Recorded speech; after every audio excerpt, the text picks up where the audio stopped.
Ce festival, nous avons eu l'idée de le créer avec un objectif en tête, c'est d'améliorer en fait la connaissance que nous avons de nos voisins et confrères africains subsahariens et en même temps de promouvoir ces littératures et ces cultures dont on ne sait pas grand-chose.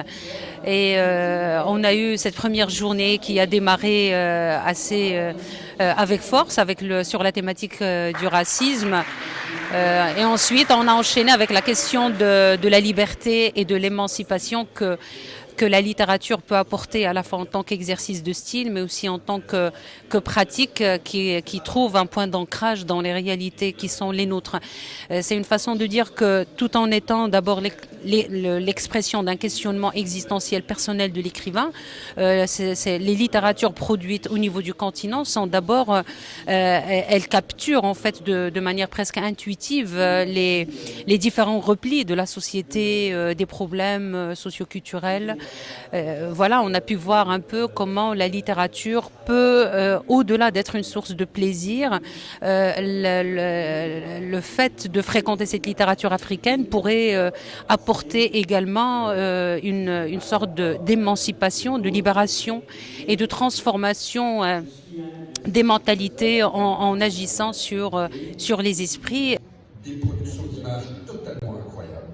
Il fait partie de l'imaginaire colonial parce qu'on ne peut pas imaginer le début de Pépé Moko comme film sans parler du cactus et de la prostituée dans les rues de la Casbah. C'est déjà un bonheur d'être au Maroc, à Marrakech, un festival africain en terre africaine, pour parler notamment justement des difficultés que nous avons à l'échelle du continent, l'expression artistique, les moyens de dépasser aussi les politiques de langue et comment faire culture ensemble avec la première chose que je voulais dire, c'est le fait qu'on soit ici à Marrakech et qu'on soit dans un débat sud-sud entre Africains, alors que les artistes africains, par exemple, se rencontrent en Europe. Je connais beaucoup d'amis marocains, cinéastes ou écrivains, mais en Europe, vous voyez. Alors que là, aujourd'hui, je suis depuis Marrakech et c'est déjà une très bonne chose. Alors, pour répondre à votre question, la langue n'est qu'une des difficultés qui peut parfois entraver la liberté d'expression. Par exemple, notre ami tout à l'heure, écrivain soudanais, ramenait en disant mais comment c'est décolonisé en utilisant la langue du colon, n'est-ce pas? Il y a eu des réponses à ça. Et une des réponses que je pourrais donner, c'est pas suffisant, mais on va pas faire 2 heures de débat non plus. Mais on pourrait dire aussi que la langue française est devenue aussi une langue africaine.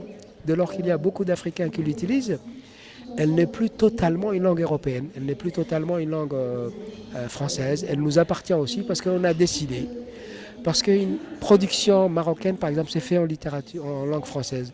Que ce soit Tahar Ben Jelloun, Idriss Shraibi, Abdelatif Lahabi, tous ces gens-là écrivent et font un patrimoine marocain en français. Donc on ne peut pas dire, par exemple, que Tahar Ben Jelloun n'existait pas parce qu'il écrit dans la langue du Coran, vous voyez. Donc le Maroc s'enlèverait quelque chose si, par exemple, il décidait de dire que tel écrivain de langue française n'est pas marocain. Donc voilà, c'est une des réponses. Mais ce n'est pas la seule réponse. Et en tout cas, ce n'est pas une réponse que l'écrivain toute seule peut apporter. Ce sont les questions de choix, d'économie culturelle, des politiques langagières, linguistiques. Elles sont globales, elles sont nationales. On a parfois l'impression de se perdre quand on veut avoir une synthèse donc, de la littérature africaine.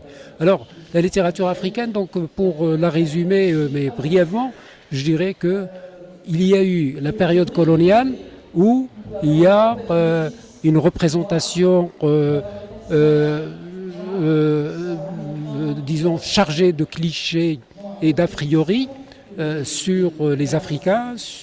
On les présente vraiment comme des sauvages. Il y a beaucoup d'écrits d'ailleurs de la part des colonialistes à ce sujet. Ensuite, il y a la période post-coloniale où là, il y a un roman, par exemple, un roman politique, éminemment politique, où il y a une volonté de se débarrasser son corps, débarrasser son imaginaire, débarrasser son réel du colonialisme à travers, évidemment, la langue française. C'est-à-dire, c'est la langue avec laquelle, c'est l'idiome avec lequel on écrit. C'est ce qui permet donc à tel ou tel écrivain de se faire connaître auprès des éditeurs. Alors il y a une troisième période où aujourd'hui, qui correspond à aujourd'hui, le roman africain est devenu un roman non pas politique, mais un roman monde.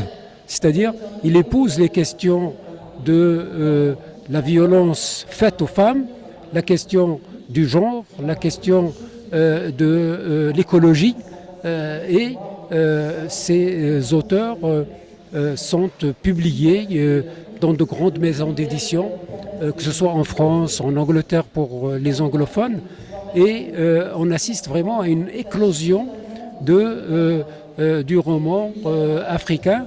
On ne peut pas imaginer